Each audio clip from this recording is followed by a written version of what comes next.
మన ప్రభువును రక్షకుడునైన యేసుక్రీస్తు వారి శ్రేష్టమైన నామంలో అందరికీ వందనములు. రోజుకు ఒక మిషనరీ జీవిత చరిత్రలో ఈరోజు మనం చూడబోచున్నది డిఎల్ మూడీ యొక్క జీవిత చరిత్ర. జననం 5/2/1837, మరణం 22/12/1899, స్వస్థలం అమెరికా దేశంలోని నార్త్ ఫీల్డ్, దర్శన స్థలము అమెరికా మరియు ఐరోపా. డ్వైట్ లైమన్ మూడీ 19వ శతాబ్దపు గొప్ప సువార్థికుల్లో ఒకరు. చిన్నతనంలోని తండ్రిని కోల్పోయిన అతను కుటుంబ ఆర్థిక పరిస్థితులను బట్టి 17 సంవత్సరాల వయసులో తన ఇంటిని విడిచిపెట్టి ఉద్యోగం వెతుక్కుంటూ బోస్టన్ వెళ్లారు. అక్కడ అతను తన మామయ్య యొక్క చెప్పుల దుకాణంలో పనిచేశారు. ఆ సమయంలో మౌంట్ వెర్నార్ కాంగ్రిగేషనల్ చర్చికు హాజరైన అతను అక్కడి సండే స్కూల్లో సభ్యులయ్యారు.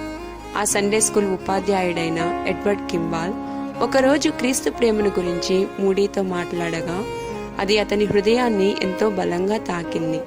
తత్ఫలితంగా అతను యేసుక్రీస్తును తన స్వంత రక్షకునిగా అంగీకరించి తదుపరి దేవుని సేవకు తన జీవితాన్ని సమర్పించుకున్నారు. ఈ సంగతులు జరిగిన పిమ్మట మూడీ చెప్పుల వ్యాపారంలో మరింతగా ఎదగవలనని చికాగోకు వెళ్లారు. అయితే ధనాన్ని కూడబెట్టుటకై ఇంకా తన జీవితాన్ని వృధా చేయటం సమ్మతించదగినది కాదని, దానికి బదులు పేదలకు సహాయం చేయవలనని అతను గ్రహించారు. చిన్నపిల్లలకు మరియు దారి తప్పి తిరుగుతున్న యవ్వనస్తులకు క్రీస్తు ప్రేమను తెలియపరచవలనని 1858వ సంవత్సరంలో చికాగోలో ఒక మిషన్ సండే స్కూల్ను స్థాపించారు మూడీ. ఆ సండే స్కూల్ పరిచర్య బాగుగా అభివృద్ధి చెందటంతో ప్రస్తుతం మూడీ మెమోరియల్ చర్చిగా పిలువబడుతున్న ఇల్లినాయిస్ స్టేట్ చర్చిని 1864వ సంవత్సరంలో ప్రారంభించారు. అతను చికాగోలో ఉన్నప్పుడు young men's Christian association YMCA అనగా క్రైస్తవ యువకుల సంఘంలో కూడా పనిచేశారు.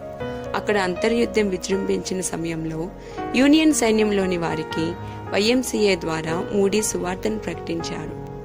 1861వ సంవత్సరంలో చికాగోలో జరిగిన పెను అగ్ని ప్రమాదం మూడీ జీవితంలో ఒక గొప్ప మలుపును తీసుకుని వచ్చింది. మూడీ సేవ కొరకై నిర్మించిన వాటిలో చాలా భాగాన్ని నాశనం చేసిన ఆ సంఘటన అతను చేస్తున్న పరిచర్యను గురించి అతన్ని పునరాలోచింపచేసింది.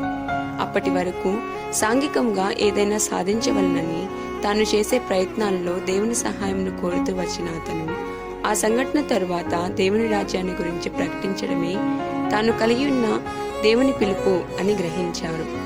ఒక వినూత్న సువార్థికుడైన మూడీ తన సువార్త ప్రచార సభలలో సంగీతాన్ని విలువైన సాధనంగా ఉపయోగించారు. అతను తన స్నేహితుడైన ఇరాశాంకితో కలిసి అమెరికా మరియు ఐరోపాలోని పలు ప్రాంతాలలో సువార్తను ప్రకటించారు. ప్రసంగించటానికి అంది వచ్చిన ప్రతి అవకాశాన్ని మూడీ వినియోగించుకున్నారు. కొన్ని సందర్భాల్లో అతను రోజుకు 6 పర్యాయములు కూడా ప్రసంగించారు. అతని ప్రసంగాలు క్రైస్తవ వర్గ తారతమ్యాలు లేకుండా అనేక సంఘములలో ఉజ్జీవానికి ఆజ్యం పోశాయి. అంత మాత్రమే కాదు, యువతీ యువకులకు సేవ కొరకైన శిక్షణనిచ్చుటకై పలు శిక్షణా సంస్థలను మరియు సమావేశాలను కూడా మూడీ నిర్వహించారు. దేవుని కొరకు ఈ లోకంలో గొప్ప కార్యమును సాధించిన ఆ గొప్ప దైవజనుడు 1899వ సంవత్సరంలో తన ప్రభువును చేరుకున్నటకు పయనమయ్యారు. ప్రియమైన వారలారా, క్రీస్తు కొరకు మీరు స్థిరముగా నిలబడిన వారై ఆయన రాజ్య విస్తరణ కొరకు కృషి చేసేదరా? ప్రభువా, వినూత్న పద్ధతులలో సువార్తను ప్రకటించి మీ కొరకై ఆత్మలను సంపాదించుటకు నాకు సహాయము దయచేయము. ఆమేన్.